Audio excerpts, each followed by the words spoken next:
Welcome everyone to another episode of Let's Talk ASPM. Let's talk application security posture management. And today I have the pleasure of hosting Vivek Venkatachalam. Vivek, he's a dear friend and he's an expert in product security. He brings a very unique perspective to this episode. He has years of experience in automotive industry, and I'd like to bring that out, how product security is important and how application security is important for this industry. Vivek, welcome to the episode. Thanks for having me here, Raj. It's a pleasure to talk with you again. All right, awesome. Yeah. So Vivek, so one thing that has really stuck in my conversation with you is just your profound experience in the automotive industry. Whether it is Robert Bosch or SAE or Eaton or Fiat Chrysler and latest now at CNH Industrial, right? So you have many years of experience in this. So tell me, what's between you and your love for automotive industry? Yeah, so like any kid growing up, I've loved cars, right? My first ambition in life was to be a race car driver, right? So I've always wanted to be associated with cars, hopefully driving them, but if not, manufacturing them or playing a role in manufacturing them, right? And that's kind of been my North Star at all points in my life. So, growing up, I pursued a bachelor's in engineering, working with control systems. And then I spent a couple of years working in the software industry in India before I decided to do a master's in control systems, specializing in automotive control systems at Ohio State University. Once I graduated from there, I began my career at Fiat Chrysler, and I worked in multiple roles at Fiat Chrysler, but particularly I was working on onboard diagnostics for the most part, right? So when I was here, I also spent a brief stint in Brazil to understand the automotive landscape in Brazil and what kind of makes their engine tick, so to speak, right? It was during my time at Fiat Chrysler that I kind of stumbled into cybersecurity, if I may, right? So I was working in onboard diagnostics, and the Jeep hack happened in 2015, right? Where there were two researchers that basically hacked a Jeep Cherokee and drove it into a ditch. And just out of curiosity, I was looking around to see if there was anything being done for cybersecurity within Chrysler. And that led me down a rabbit hole that I'm so glad to go down on. And that's led me to this journey where there's been no looking back, right? Starting off with Fiat Chrysler, I was then seeking out a community of security engineers, people that were working to solve similar problems in the automotive industry, right? And so with this in mind, I reached out to the folks at SAE to see if there was like a community effort that was going on.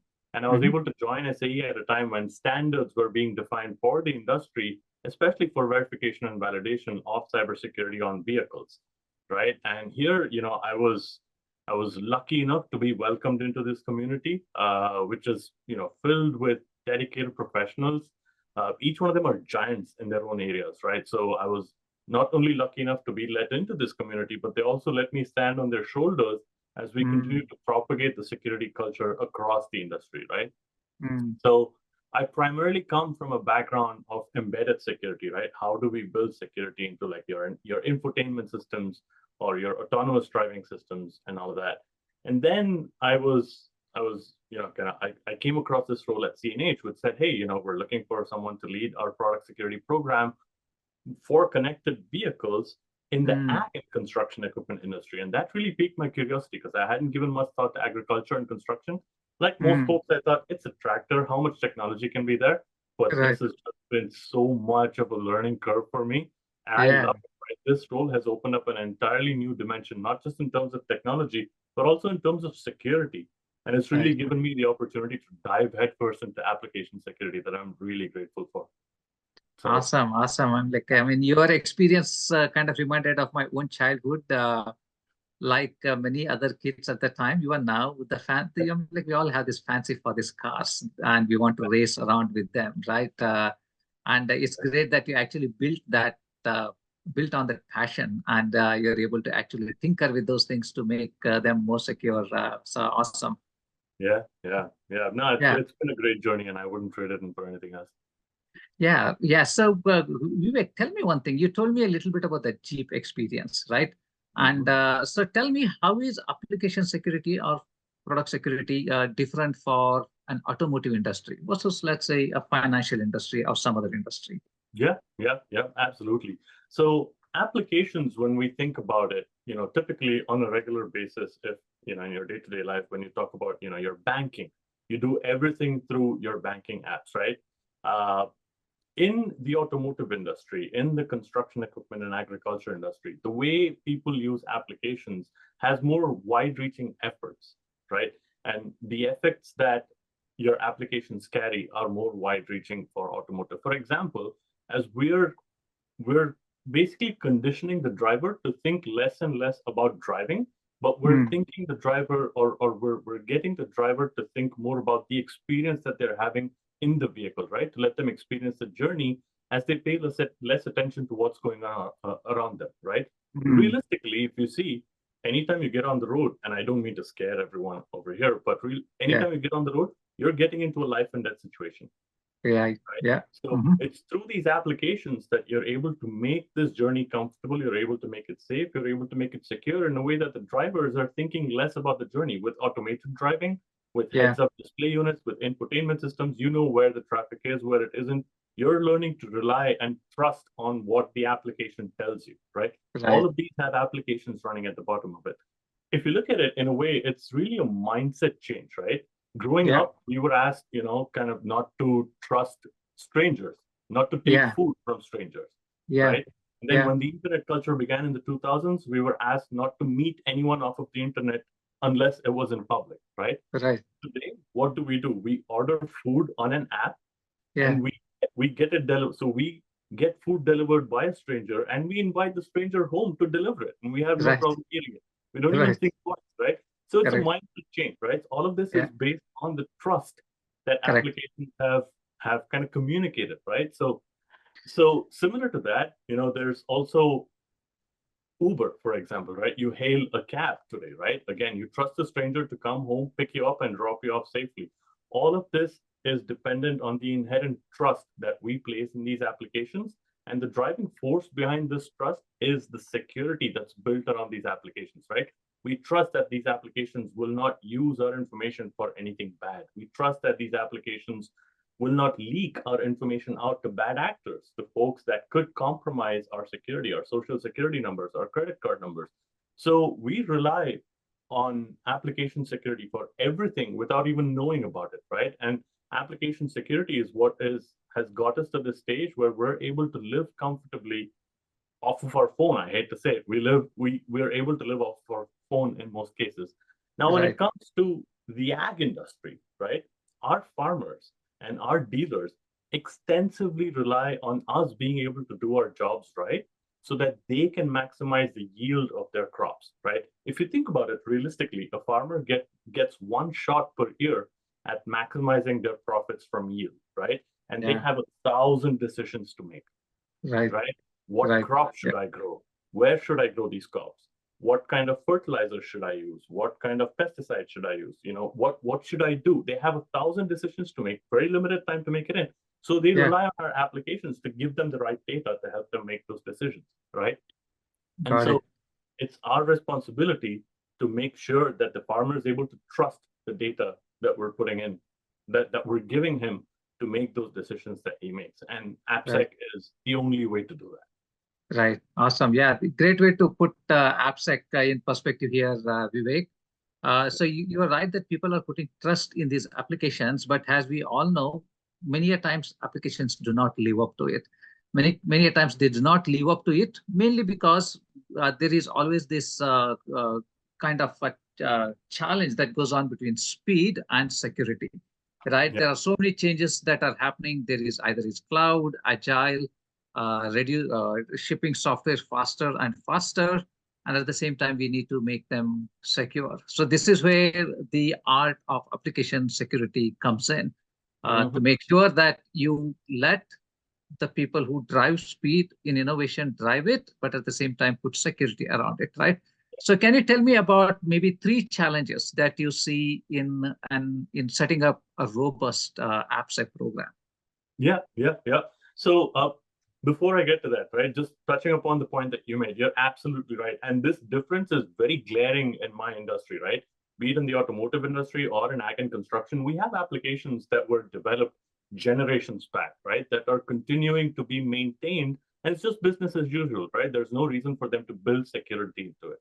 And at the same time, on the other end of the spectrum, we have applications that are next gen, that are utilizing machine learning, that are utilizing AI to make decisions at the drop of a hat for you, right? So to be able to cater across this entire spectrum, that's where an application like ArmorCode really helps with the application security posture management, right? It really helps put everything within the same perspective and helps you make your decision based not just on business criticality, but also on the tech stack that you're using, right? So that leads us on to the challenges that we faced, right? And again, I'm probably going to have a different take on this than others, because if you were to ask me, the three biggest challenges are awareness, awareness, and awareness, right? Yeah. But on a more serious note, awareness, security awareness is definitely up there, right? It's one of the leading challenges that we face, especially with developers, like you mentioned, right? Developers care about putting out like the latest and greatest, the brightest and the shiniest product that they can out there in the market as quick as they can, right? They don't want anything slowing them down, and security efforts are usually slowing them down.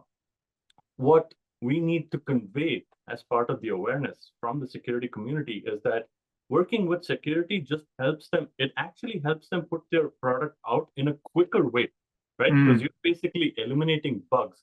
You're basically removing that entire game. Security is not something you can slap onto your product after it's been released. It is a huge effort to do that. If they do that right from the get-go, we're actually helping them improving their speed. To draw an analogy to kind of driving, actually, the smoother you go, the faster you're going. You might look like you're going slower, but you're actually going faster the smoother you go. And it's the same thing with security. So that's one of the biggest challenges, I think, is awareness and really enlightening and empowering the developers to do security on their own, right? Awesome. Yeah. So you're talking about now about how to be a partner for the developers in their quest for innovation and in their quest for speed, right? Yeah. Exactly. So that's awesome. So now, Vivek, we talked about the challenges, very relevant to and very prevalent also to what we see around us in terms of application security challenges. What would you say are the best practices, maybe 3 best practices in application security to set up a robust AppSec program, right? What you have found has helped you in this journey. There are a lot of security leaders out there, security practitioners out there dealing with this particular challenge. So what advice would you give them? So one of the things that's helped me, and again, I've taken a different approach to this simply because maybe the audience that I'm catering to, my developers span, like the tech span across my developer community ranges from folks that write in COBOL to folks that write in like next generation infrastructure as code, zero code, no code kind of applications, right?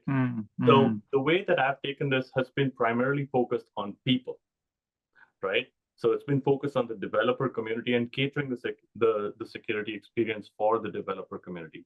So I'd say the first thing, again, is improving awareness, right? Again, it goes back to addressing the first challenge. And when we're talking about awareness, we typically talk, oh yeah, let's put everyone through like a secure code warrior. Let's put them through like a training module. Let's put them through a training program.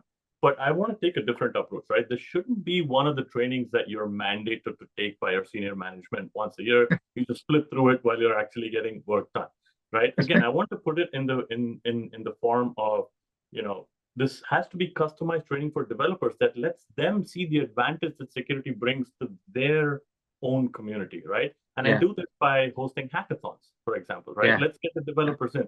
Let's try and get them hack each other's products, right? So they can find what the vulnerabilities are. CTF events are a great way to improve practical knowledge about security among developers, right? And that brings me to the second point, which is I've really empowered the developer community to take ownership of security, right? Once you show them the power of security, now they have skin in the game, right? So that's the second practice that I've followed is, really to say, hey, this is not me sitting behind the gated community and saying, hey, no, you have to do this, you have to do that. But it's in your hands, right? I'm here just to guide or to help and really to learn from the developers. So again, it's been focused on empowering the developer, empowering them to start thinking along the lines of security, right? They think, hey, as I'm building this project, or as I'm building this product, what is the possibility that this will be compromised? Is there a honeypot that I'm including? Is there going to be an impact to the organization if this does get compromised? How can I make this stronger? How can I make this safer? They're thinking about it automatically. And the third thing, this might seem very basic, but I see us missing it all the time, is keeping it simple, right? We often get caught up in our own jargon within the security community, right? So it's very important in conveying to the developer community what they need to do for security, right? The last thing they need is another security person coming them, giving them acronyms that they have no idea about, and then kind of scaring them, right? The key thing is to keep it simple and strike a balance in that journey, saying, hey, you know, this is the danger, the potential danger, but in order to avoid it, this is what you can do. Got it. Okay. All right. Awesome. Yeah. So I totally agree. I think people are at the heart of any change that needs to happen, right? So now, if you were to see how you bring it together with technology, how do you magnify it? Can you tell me a little bit? Because one of the challenges that we see in application security, Vivek, is just a huge number of vulnerabilities that you have to deal with, right? You have the scanners that are running across your pipeline, and they're generating so much alerts, findings, vulnerabilities, either it's on the AppSec side or the vulnerability side. How do you make sense? How do you know? And you can't throw that to the developer because they're not going to then fix anything, right? You really need to show them, okay, there are this, out of this 1,000 problems that are coming through, there are these 5 problems that I want you to focus on, right? So how do you do that? Yeah, and this is where ArmorCode has really helped accelerate our program, right? So the problem that you touched upon is very pertinent, especially when we were kind of starting up application security within the organization. I mean, it was like drinking from a fire hose, right? And really, the issue very quickly became about scalability. We started seeing tens of thousands of vulnerability coming through multiple different scanners, and we're jumping from one, dashboard to another, trying to make sense of the data that we're seeing, right? And that's where ArmorCode helped put all of this information in one single pane of glass and say, hey, you don't have to go and deal with different dashboards. Here's all of the data for you, neatly packaged within one dashboard that you can customize to, suit whatever works for you, right? And that's what I really appreciate. And that's also where I think AI is going to be like adding a turbocharger to ArmorCode, right? So basically cutting through swaths of noise, identifying the actual signal amongst all of this noise, that's where ArmorCode has really been kind of a beacon of hope for us, right? We're so glad that we were able to partner with ArmorCode. And I think adding the AI capability to the ASPM is really going to turbocharge it. And it's going to help us burn down so many vulnerabilities. It's going to help make those decisions for us, right? That's again what it comes down to. When you're talking about scale, there's just so much data that you're seeing that you have to be able to determine what is signal, what is noise, and then make a decision on that, right? You need to triage it, you need to remediate it, and then you need to resolve it. And all of this needs to happen in record time.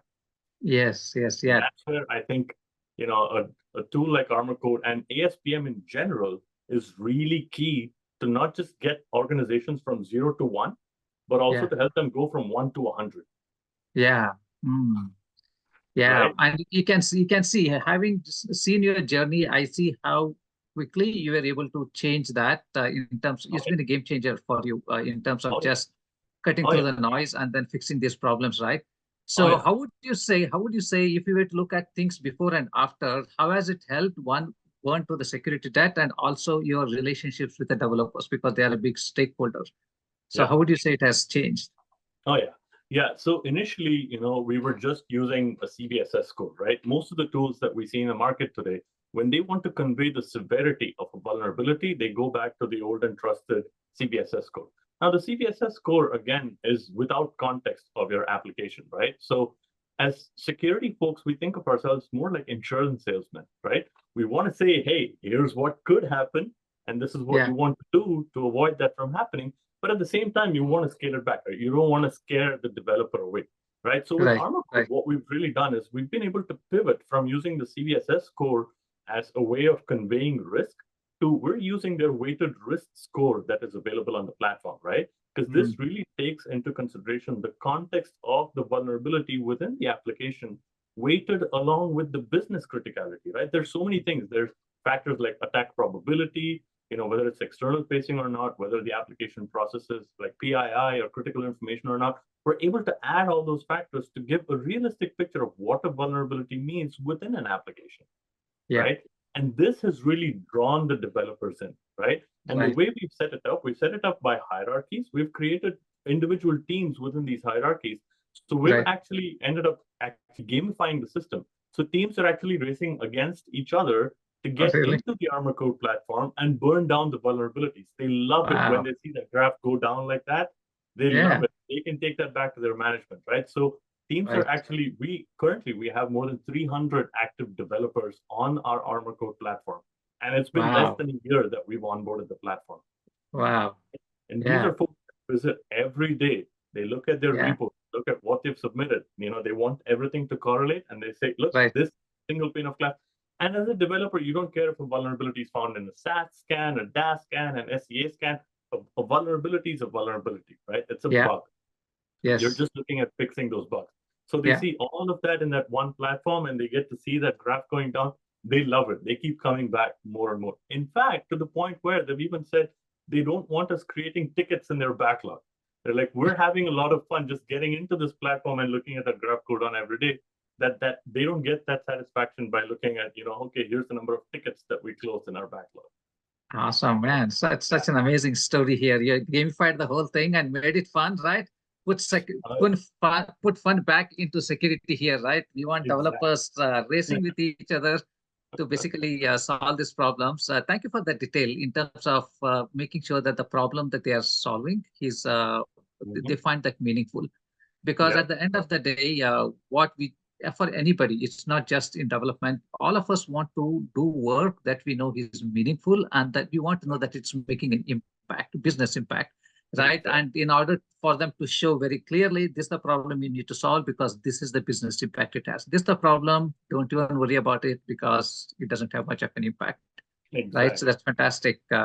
So Vivek, now if I can ask you about this AI, right? AI has changed the game at multiple levels, right? And it is changing it for application security also. So how do you see AI in your work? How has it changed, and how do you think it's going to change?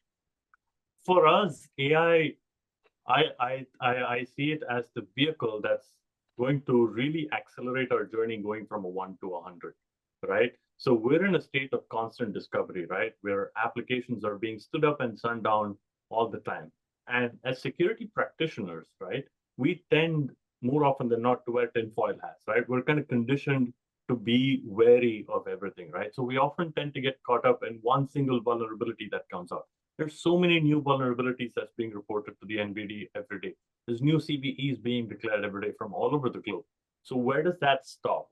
That's where I see AI kind of burning down a bulk of that noise for us, right? Similar to what ArmorCode did, but just turbocharging it, right? If we're seeing 10,000 vulnerabilities, AI is going to help us, decide which are the ones that I should pay attention to, right? It's going to help us make that decision quicker, especially as we're seeing volumes of data come in, right? Just last week, I had a team that performed a commit that created 10,000 new vulnerabilities. Right? Wow. We were able to burn that down to 625 vulnerabilities, of which we resolved 624. Amazing. So there's just one vulnerability that's left as the application, and this is going into production next week, right? And look at the amount of pressure. 10,000 to be fixed before a week, right? No way. Awesome. Okay. Yeah. And this is where I see AI really coming in and saying, hey, this is what we've been learning based on the kinds of vulnerabilities you've been fixing, based on the propensity of these teams that are submitting code. Here's where I see that coming. So it makes that, it sets us up for success, right? When we go to look at vulnerability, we don't have to say, here's 10,000 vulnerabilities that I need to fix in a week. We're instead using the power of ArmorCode, using the power of AI to say, okay, let's burn this down to the top 50. Let's attack the top 50, right? So AI will help you burn that down to the top 50 and then narrow it down to the top 5 and then deploy your appropriate resources. Right. Awesome. That's where I see AI accelerating our journey in application security. Yeah. I mean, so that's the feature that ArmorCode released, right? AI correlation in RSA. And now we are talking about AI remediation phase. It actually gives guidance on how to fix it. So it goes a step further and tells, so this is how you could possibly fix that. Yeah, Right? I can't wait to start using that in production. Yeah, awesome. Thank you. So I love the way you brought this together, and in a way you some ways put the put perspective on AI and the driving. Many a times we just get into our car and then we just keep driving, right? And then you talk about the applications here. I just love the way you talked about how applications are putting trust in many of the things that we were told not to trust earlier.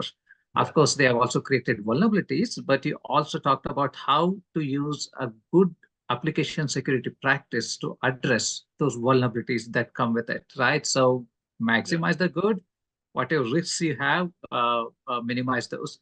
So Vivek, it's been a pleasure chatting with you. Do you have any parting thoughts that you'd like to share? Yeah, no. So one of the things that, and maybe I'm preaching to the choir here, is that, when it comes to cybersecurity, we're all on the same side of the battle, right? Whether you're talking application security, or you're talking product security, or embedded security, or enterprise security, we're all on the same side of the battle, irrespective of organizational boundaries, right? Yeah. So it's imperative that we lean on each other as a community. And that's what I wanted to kind of call out, the initiative that you've started with the Purple Book community. Yeah. That is incredible, right? That the advice that you receive, the conversations that you have, the level of discourse within that community is just that you have so many bulbs going off saying, hey, I am facing a similar problem in a different context. So here's how I can use it. The same way you're saying it, it could be vice versa.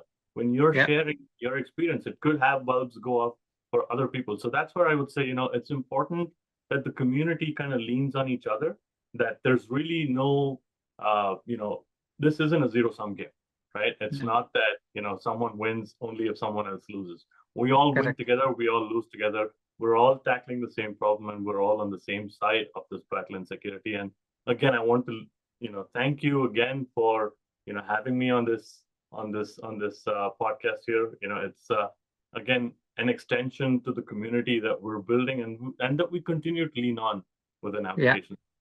So thank you, Vivek. It's a pleasure having you in the Purple Book community as well. Such a great way to end it, because in the end, we are all in this together. And when we talk about community, the community doesn't have to be restricted to the people that we work with, even though that's an amazing community.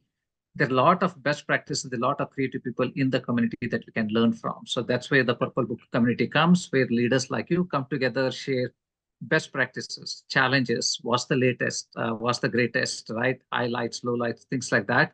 So thank you so much. It's been a pleasure, Vivek. I would love to have you back in some other, maybe in a few more months' time to catch up with you on what's the latest. Absolutely. Thank you for having me, Raj. It's been such a pleasure talking with you again. All right. Sounds good.